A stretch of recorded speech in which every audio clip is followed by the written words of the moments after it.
بسم اللہ الرحمن الرحیم۔ بھارت کے 4 سفر، اس کا حصہ دوم، اور آج اس کی قسط نمبر 16۔ پانی پت کا ہرجیت سدھو۔ کیبن میں آ کر میں بھی لیٹا ہی تھا کہ میں نے ایک آواز سنی۔ وہ بہت ہلکی آواز میں ہمارے کیبن کے دروازے کے باہر کھڑا ہو کر کہہ رہا تھا، بیٹی بیٹی۔ جیسے ہی میں نے یہ آواز سنی، میری چائے یا کافی پینے کی خواہش جاگ اٹھی۔ میں ہر روز سب سے پہلے کام یہی کرتا ہوں۔ آواز اتنی کم تھی کہ اگر کوئی جاگ رہا ہو تو اسے سنائی دے، اگر کوئی سو رہا ہو تو اس کی نیند میں خلل نہ آئے۔ میں کیبن سے باہر آ گیا۔ باہر ایک کرسی تھی اور میں اس پر بیٹھ گیا۔ ویٹر نے مجھے ایک چھوٹی ٹرے میں چائے کے کپ کے ساتھ چند بسکٹ پکڑا دیے۔ یہ ویٹر وہی صاحب تھے جنہوں نے ہمیں رات کو کھانا کھلایا تھا۔ ان کی عمر 40 برس کے لگ بھگ ہوگی۔ میں نے حسب عادت ان سے باتیں شروع کر دی۔ انہوں نے بتایا کہ میرا نام ہرجیت سدھو ہے۔ یاد رہے کہ سدھو جاٹ قوم کی ایک سب کاسٹ ہے جسے گوت بھی کہتے ہیں۔ میں نے ان سے پوچھا کہ کیا آپ کے پاس میرے ساتھ بات کرنے کے لیے کچھ وقت ہے؟ تو انہوں نے کہا، مجھے 7 بجے ناشتہ دینا ہے، اس لیے میرے پاس کچھ وقت ہے جو میں آپ کے ساتھ گزار سکتا ہوں۔ اس نے بتایا کہ وہ 15 سال سے ریلوے میں ملازم ہے۔ اس کے 2 بچے ہیں جو پانی پت کے قریب ایک گاؤں میں اس کے والدین کے ساتھ رہ رہے ہیں۔ ہم اس ٹرین کے ساتھ دلی سے چنئی تک جاتے ہیں۔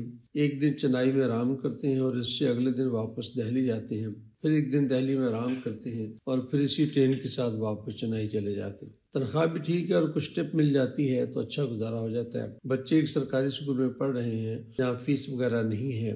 ہم ایک سادہ زندگی گزار رہے ہیں۔ تھوڑی بہت آبائی زمین بھی ہے اور گھر میں گائے بھی رکھی ہوئی ہے۔ محنت اور دیانت کی کمائی میں بہت برکت ہوتی ہے، اس لیے اوپر والا ہمیں مشکلات سے بچائے رکھتا ہے۔ اس نے کہا، سر جی بات یہ ہے کہ کوئی انہونی نہ ہو جائے، ورنہ ہر آدمی کی آمدن اس کے عمومی اخراجات کے مطابق ہوتی ہے، لیکن جب کوئی انہونی جیسے گرمی کوئی بیمار ہو جائے، کوئی حادثہ پیش آ جائے، لڑائی جھگڑا ہو جائے، سیلاب یا زلزلہ آ جائے تو لوگ مشکلات کا شکار ہو جاتے ہیں۔ ہرجیت کی ان باتوں نے مجھے اس میں مزید دلچسپی لینے پر مجبور کر دیا۔ میں اس سے یہ جاننا چاہ رہا تھا کہ ان کے گاؤں میں کس طرح کی تبدیلی آ رہی ہے جو پہلے سے چلتے ہوئے رسم و رواج سے مختلف ہے، اور نئے رسم و رواج کے ان کی معاشرتی اور معاشی زندگی پر کیا اثر پڑ رہا ہے۔ اس کے لیے میں نے ان سے مختلف سوالات کیے، جس سے مجھے محسوس ہوا کہ ہرجیت کم پڑھا ہوا تو ضرور ہے، لیکن اس کا مشاہدہ کافی گہرا ہے۔ میں نے دیکھا کہ جب بھی سفر میں سے کچھ وقت ملتا تو اپنے کیبن میں رکھی ہوئی کتابوں، رسالوں اور اخبارات کا مطالعہ کرتا تھا۔ ہر انسان کو اللہ رب العزت نے مشاہدے کی صلاحیت بخشی ہوتی ہے۔ ایسے لوگ اپنی معلومات دوسروں تک پہنچا کر بہت خوش ہوتے ہیں۔ ہرجیت کا بھی میں وہی حال دیکھ رہا تھا۔ وہ مجھے اپنی باتیں بتا کر بہت خوشی محسوس کرتا تھا۔ مجھے یوں لگا جیسے اسے کسی اچھے سامنے کی تلاش تھی جو میری صورت میں سے مل گیا۔ ابھی اگلے 24 گھنٹے بھی ہم نے اکٹھے رہنا تھا اور اس بات کی بھی ہم دونوں کو خوشی بھی تھی۔ مختلف نشستوں میں ہرجیت سدھو کی باتوں سے میں نے جو اخذ کیا، اس کا خلاصہ کچھ اس طرح سے۔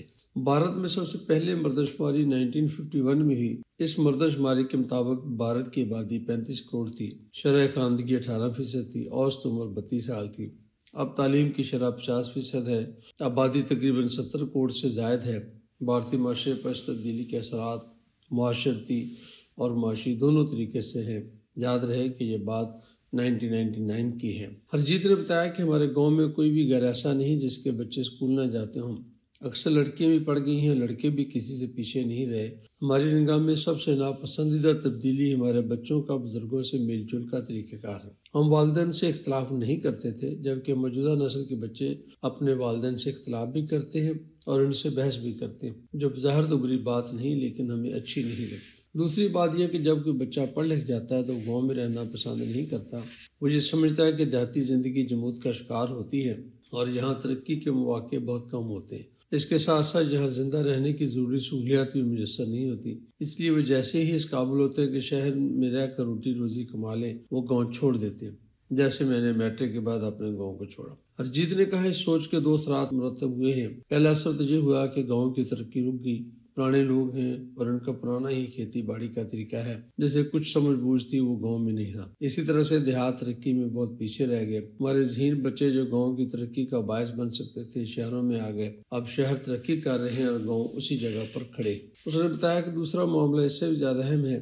ہم گاؤں میں رہتے ہیں اور ایک دوسرے کے صدیوں سے واقف ہیں، آپس میں لین دین بھی کرتے ہیں، غمی خوشی میں بھی شریک ہوتے ہیں، شادی بیاہ بھی اپنی ذات برادری میں کرتے ہیں۔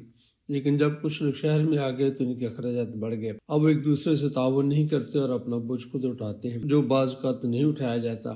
اور ذہنی پریشانی جنم لیتی ہیں۔ اس لیے ذہنی مسائل دیہات میں کم اور شہروں میں زیادہ ہیں۔ دیہات میں لوگوں کو معاشرتی اور معاشی مسائل اتنے نہیں جتنے شہروں میں ہوتے ہیں۔ اس نے بتایا کہ اب میں بھی یہ دیکھتا ہوں لوگ پڑھ لے کر شہر تو آ جاتے ہیں لیکن ان کے باقی رشتہ دار گاؤں میں ہی رہتے ہیں۔ بچوں اور بچیوں کی شادیوں کے معاملے میں وہ گاؤں کے رشتہ داروں کو ترجیح دینے کی بجائے شہر ہی میں شادیاں کرتے ہیں اور اکثر شادیاں برادری سے باہر کرتے ہیں۔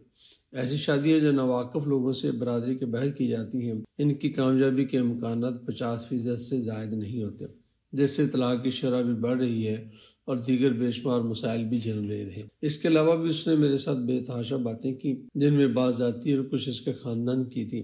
میں بھی اس کے ساتھ باتیں کرتا رہا۔ آخر میں اس نے بڑی ہی عجیب و غریب بات کی جب میں نے پوچھا کہ آپ تو ایک جاٹ قوم سے تعلق رکھتے ہیں اور میرا تعلق بھی جاٹ قوم سے ہے، ہمارے معاشرے میں لوگ ابھی تک ذات برادری کی وجہ سے ایک دوسرے سے جڑے ہوئے ہیں، آپ کے معاشرے میں کیسا ہے؟ اس نے جواب دیا، صاحب جی جاٹ زمین سے ہوتا ہے اور زمین تقسیم در تقسیم کے عمل سے بہت تھوڑی حصہ میں آتی ہے۔ اب تو ہم جاٹوں میں شادی بھی نہیں کرنا ضروری نہیں سمجھتے اور نہ دوستی کے وقت ایسا سوچتے ہیں۔ یوں لگتا ہے جیسے یہ باتیں ہمارے ماضی کے ایسے ہیں۔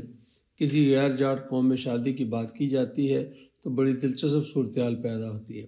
بڑے ناراض ہوتے ہیں اور چھوٹے خوش کہ شکر اپنی ذات سے باہر لوگوں سے بھی ملنے کا موقع ملا۔ اس موقع پر وہ کہنے لگا کہ ہر قوم رہنے سہنے کا اپنا ایک طریقہ کار ہوتا ہے جو انہوں نے صدیوں سے اپنا رکھا ہوتا ہے۔ ہم اسے تہذیب و تمدن بھی کہہ سکتے ہیں، اسے خاندان کی روایت بھی کہہ سکتے ہیں۔ در حقیقت یہ باتیں کسی بھی خاندان کی پہچان ہوتی ہیں اور بالعموم لوگ اس پر فخر بھی کرتے ہیں۔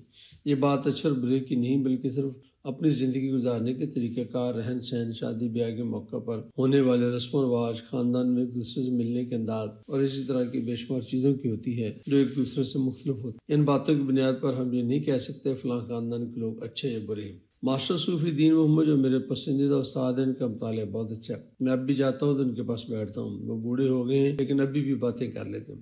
مجھے مطالعہ کرنے کی عادت بھی انہی کی وجہ سے۔ ماسٹر صوفی دین محمد کا خاندان تقسیم کے وقت پاکستان نہیں گیا تھا اور انہوں نے اپنے گاؤں میں ہی رہنا پسند کیا۔ میں نے جو کچھ ان سے سنا اس کی بنیاد پر یہ کہنا چاہتا ہوں کہ جب سے ہم لوگوں نے اپنی برادری سے باہر شادیاں کرنا شروع کی ہیں تو ہم کافی مسائل کا شکار ہو گئے۔ جب دو مختلف خاندانوں اور مختلف روایتیں رکھنے والے آپس میں شادی کرتے ہیں تو ان کے رسم و رواج میں فرق ہونے کی وجہ سے وہ آپس میں کبھی بھی قریب نہیں ہو پاتے۔ اس سے ایک نقصان یہ بھی ہو رہا ہے کہ صدیوں پرانی خاندانی روایات بھی ختم ہونا شروع ہو گئی ہیں۔ میں نے حیرت سے پوچھا کہ کیا وہ دوسری برادری میں شادی کرنے کو ناپسند کرتے ہیں؟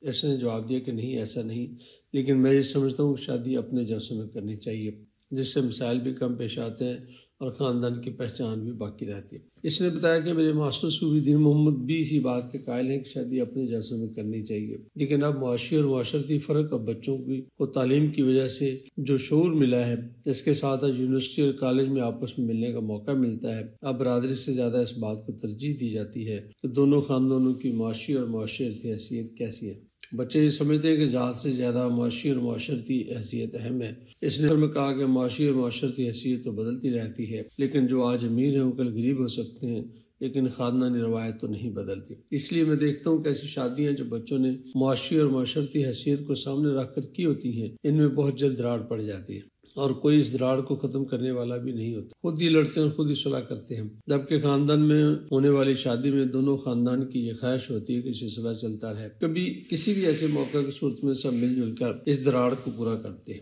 ہرجیت نے کہا اس کا نقصان یہ بھی ہو رہا ہے کہ بچے اپنی خاندانی پہچان کھو رہے ہیں۔ ددیال میں ہوتے ہیں تو کچھ اور سنتے ہیں، ننہال میں جاتے ہیں تو کچھ اور، اس طرح سے وہ گم گو کی کیفیت میں مبتلا ہو جاتے ہیں۔ جب میں نے سیاست کے بارے میں پوچھا تو اس نے کچھ اس طرح سے بتایا، سر جی ہمارا سیاسی نظام آج ایسا پیسے کے بوجھ دلے دب چکا ہے۔ اب قیادت ان لوگوں کے پاس ہے جو پیسہ رکھتے ہیں، بے بہا رکھتے ہیں۔ پہلے یہ قیادت ان کے پاس تھی جو لوگوں کی خدمت کرنا چاہتے تھے۔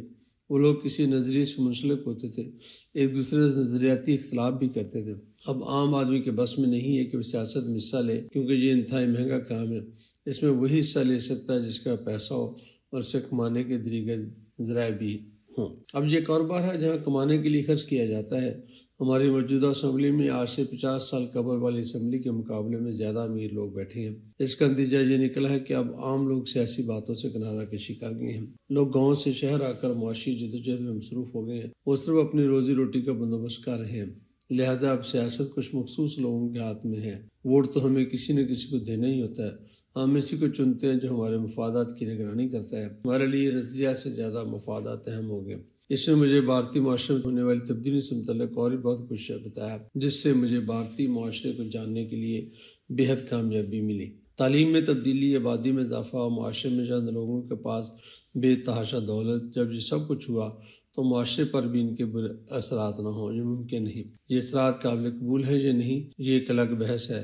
یاد رہے کہ 1999 میں ابھی میڈیا کا جن بوتل سے باہر نہیں نکلا تھا۔ ہمیں باتیں کرتے ہوئے خاصی دیر ہوگی۔ اس دوران سورج بھی طلوع ہو رہا تھا، 7 بجنے والے تھے، باہر کھیت کھلیان بھی نظر آ رہے تھے۔ طلوع آفتاب کا منظر ہمیشہ ہی خوبصورت ہوتا ہے۔ ایک دفعہ میں سید وقاص جعفری صاحب کے والد محترم جناب رفیق انجم جعفری صاحب کے ساتھ سفر کر رہا تھا تو ہمیں سرگودہ پہنچنے سے پہلے صبح ہوئی۔ ہم وہاں نماز کے لیے رک گئے۔ نماز سے فارغ ہوئے تو دیکھا کہ سورج طلوع ہو رہا تھا۔ یہ منظر دیکھ کر جعفری صاحب نے جوش ملی آبادی کا ایک شعر سنایا جو مجھے آج بھی یاد ہے۔ شعر کچھ یوں ہے: ہم اہل نظر کو ثبوت حق کے لیے، اگر رسول نہ ہوتے تو صبح ہی کافی تھی۔ باقی انشاءاللہ اگلی قسط میں۔